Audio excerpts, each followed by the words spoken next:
Hello അസ്സലാമു അലൈക്കും welcome back. അപ്പോൾ ഇന്നത്തെ റെസിപ്പി ഒരു കാരമൽ പുഡിങ്ങിൻ്റേതാണ്. വായിലിട്ട് അലിഞ്ഞു പോകുന്ന നല്ല ടേസ്റ്റി ആയിട്ടുള്ള ഒരു കാരമൽ പുഡിങ്ങാണ്. വീട്ടിലുള്ള ചേരുവകൾ മാത്രം മതി ഇത് ഉണ്ടാക്കാനായിട്ട്. നല്ല ടേസ്റ്റാണ് കഴിക്കാൻ, ഉണ്ടാക്കാനും സിമ്പിളാണ്. അപ്പോൾ ഇതെങ്ങനെയാണ് ഉണ്ടാക്കുന്നതെന്ന് നോക്കാം. അതിന് മുന്നേ എൻ്റെ ചാനൽ നിങ്ങൾ ആദ്യമായി കാണുന്നവരാണെങ്കിൽ നിങ്ങൾക്ക് ചാനൽ ഇഷ്ടമാണെന്നുണ്ടെങ്കിൽ പ്ലീസ് ഒന്ന് സബ്സ്ക്രൈബ് ചെയ്ത് സപ്പോർട്ടും കൂടി ചെയ്യണേ. ആദ്യം തന്നെ ഞാനിവിടെ ഒരു പാൻ അടുപ്പത്ത് വെച്ചിന് അതിലേക്കൊരു 3 ടേബിൾ സ്പൂണ് പഞ്ചസാര ഇട്ട് കൊടുക്കുന്നുണ്ട്. ഇനിയിപ്പോൾ ഇതിലേക്ക് വേണ്ടുന്നത് ഒരു 2 ടേബിൾ സ്പൂണ് വെള്ളമാണ്, അതുകൂടി ഒഴിച്ചു കൊടുക്കുന്നുണ്ട്. എന്നിട്ട് നമുക്ക് പഞ്ചസാര ഒന്ന് നല്ലോണം മെൽട്ടാക്കിയിട്ട് എടുക്കാം. അപ്പോൾ കുറച്ച് ടൈം ഇങ്ങനെ ലോ ഫ്ലെയിമിൽ വെക്കുമ്പോൾ പഞ്ചസാരയൊക്കെ ഉരുകിയിട്ട് ഇതുപോലെയുള്ള കളറായിട്ട് കിട്ടും. ഇനിയിപ്പോൾ ഇത് പെട്ടെന്ന് തന്നെ നമ്മൾ ഉണ്ടാക്കുന്ന പാത്രത്തിലേക്ക് ഒന്ന് മാറ്റാം.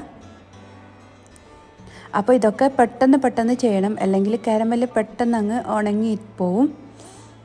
അപ്പോൾ അത് പെട്ടെന്ന് തന്നെ ഒന്ന് ഇത് ചുറ്റിച്ചു കൊടുക്കലാന്ന്. ഇനി ഇതൊരു സൈഡിലേക്ക് മാറ്റി വെക്കാം. അതിനിപ്പോൾ ഞാനിവിടെ ഒരു മിക്സിൻ്റെ ജാർ എടുത്തിന്. ഇനിയിപ്പോൾ ഇതിലേക്ക് 2 മുട്ട പൊട്ടിച്ച് വയ്ക്കുന്നുണ്ട്.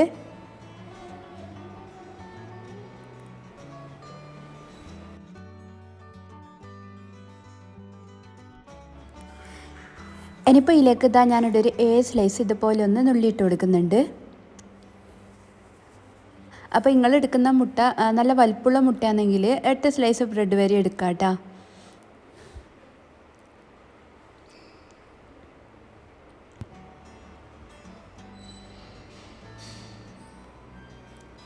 ഇനിയിപ്പോൾ ഇതിലേക്ക് വേണ്ടുന്നത് പാലാണ്. ഞാനിവിടെ ഒരു കപ്പ് നിറയെ പാലെടുത്തിന്.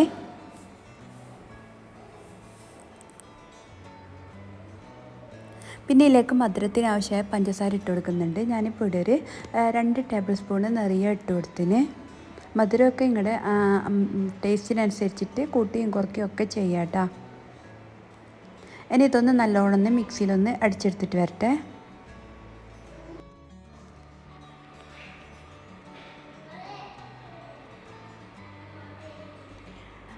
അപ്പോൾ ഞാൻ മിക്സിയിൽ നല്ലോണം ഒന്ന് അടിച്ചെടുത്തിന്. ഇനിയിപ്പോൾ നമുക്ക് ഇതിൻ്റെ മുകളിലേക്കായിട്ട് ഒഴിച്ചു കൊടുക്കാം.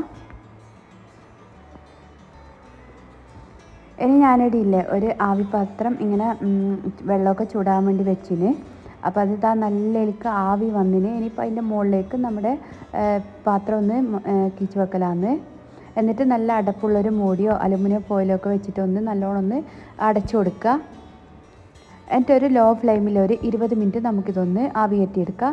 അപ്പോൾ 20 മിനിറ്റെല്ലാം കഴിഞ്ഞ് നമ്മുടെ പുഡിങ് ഇവിടെ നല്ല സെറ്റായി വന്നിട്ടുണ്ട്. ഇനിയിപ്പോൾ ഇത് നമുക്ക് പാത്രത്തിൽ നിന്ന് മാറ്റാം.